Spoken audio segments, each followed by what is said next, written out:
Welcome to the next video in our series on Election Day voting, addressing accommodations for voters with disabilities.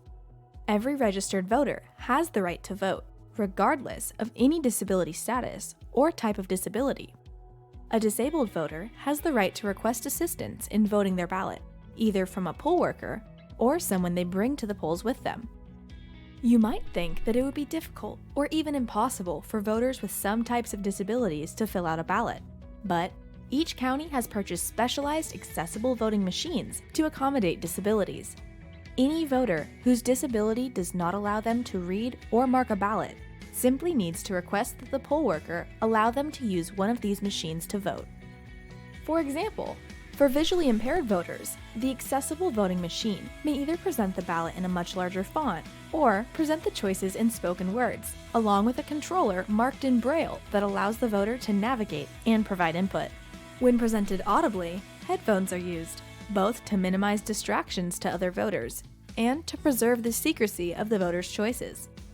For voters who lack the ability to indicate their choices with their hands or feet, accessible machines include a port for connecting a straw-like device, known as a sip and puff, that will allow the voter to indicate their choices with air from their mouth. Regardless of how a voter uses the machine to mark their votes, the resulting ballot will then be handled in the same manner as any other voters.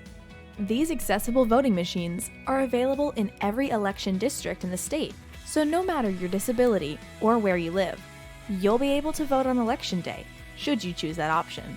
In addition, for disabled voters who cannot be there to vote in person on Election Day, your county will have these same machines available for your use through their early voting period.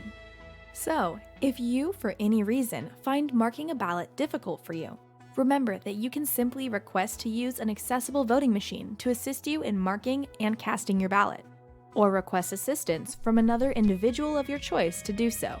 The processes used from that point are identical to the Election Day and early voting processes that we shared in the previous videos. Thanks for watching this video on voting for those who need assistance due to disabilities. And please be sure to tune in to our final video in this series, where we'll talk about poll workers and how you can become one.